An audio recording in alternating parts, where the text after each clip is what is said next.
He is the chief prime minister of this country. He is not concerned about us. I served in the Indian Army and retired. करता हूं, एक colonel साहब हैं, वो publicly रो रहे हैं। उन्हें दुख और दर्द किस बात का है, जरा इनका वीडियो देखें और हम बताएंगे। साथ ही आज हमारे जवान भी रो रहे हैं, जंतर मंतर पर हैं या सड़कों पर हैं या संसद के सामने है या डिस्ट्रिक्ट मजिस्ट्रेट के कार्यालय के सामने, लेकिन किस लिए? और समझ सकते हो, वो अपने अधिकारों के लिए अपनी बात कह रहे हैं कि मेरे साथ छल हुआ है। सबसे पहले कर्नल साहब की बात कहता हूं, दूसरी बात कहूंगा कि आखिर हमारी आवाज, बहुत खुशी की बात है, इतने दिनों की मेहनत रंग ला गई है और बात सरकार के बिल्कुल सामने समस्या होके खड़ी हो गई है। पहले जा रही थी, आ रही थी, कोई कह रहा था, अब समस्या बन के खड़ी हो रही है, क्योंकि आगे स्टेट के इलेक्शन है 4 स्टेट के अंदर, और जहां पर फौजियों का जबरदस्त प्रभाव है। और दूसरा, आपको जनरल इलेक्शन में सरकार कूद रही है अगले साल, और उसमें समझ सकते हो कि यही वो भूतपूर्व सैनिक हैं जिन्होंने इन्हें गद्दी तक पहुंचाया था। आज गद्दी के नीचे लाने में समय नहीं लगता है। और यही बात हमारे एक कर्नल साहब बिल्कुल भावुक होकर कह रहे हैं कि आखिर मैं आसाम रेजिमेंट का सीओ रहा हूं, मैंने हर समुदाय के बच्चों के साथ सर्विस किया है, देश प्रेम देखा है, भारत के प्रति समर्पण देखा है, जनता के प्रति समर्पण देखा है। आज ऐसा क्या है कि हम एक दूसरे की कुकी या मैती समुदाय टांग खींच रहे हैं, और उतना हमारा मणिपुर है उसकी क्या हालत है। लेकिन बात और दुर्भाग्य की बात है कि बड़ा केंद्र, यानी उन्होंने सीधा केंद्र पर निशाना साधा कि वहां पर बैठे बड़े बड़े नेता इस बात को लेकर बिल्कुल गंभीर नहीं है। मणिपुर सिर्फ सेना के हवाले छोड़ दिया है। अब वो सैनिक अधिकारी हो चाहे जवान हो, जाकर औरतों को समझा रहे हैं, बच्चों को समझा रहे हैं। उन्हें पकड़ लेते हैं तो मजबूरन छोड़ना पड़ रहा है कि औरतें आके न्यूड हो रही हैं।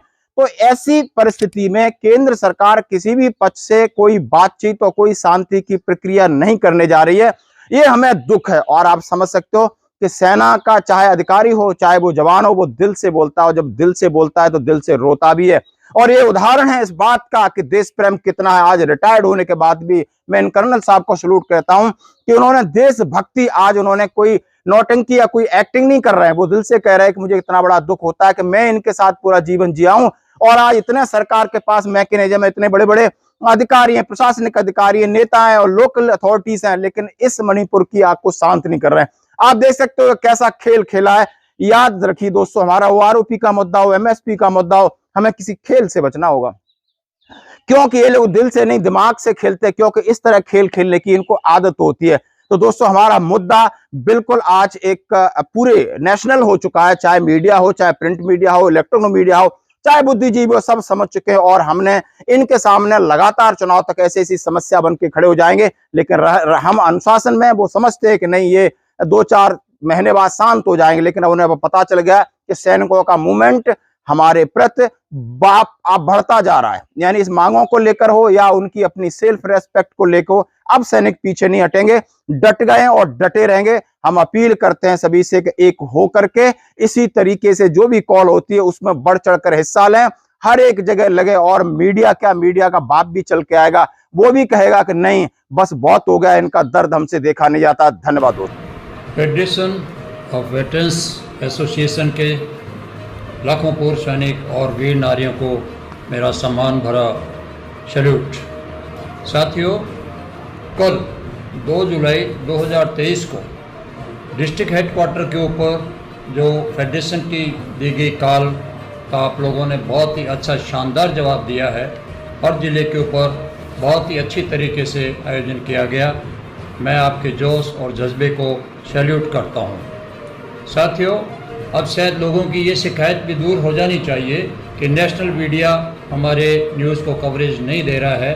कल आपने देखा होगा कि तमाम प्रिंट मीडिया और चैनल्स सारे के सारे फेडरेशन के इस भूख हड़ताल की खबर से भरे पड़े थे। ये उन लोगों को भी एक बहुत करारा जवाब है जो एक नकारात्मकता फैला रहे थे कि क्या होगा, सफल नहीं होगा, ये नहीं होगा। आपका हर कदम एक बेहतरीन परिणाम के साथ में सामने आ रहा है और इसके लिए हमें फ़ख्र है हमारे साथियों के ऊपर कि बहुत ही जोश और जज्बे के साथ में हर अभियान को पूरी तरीके से सफल बनाने में जुटे हुए हैं।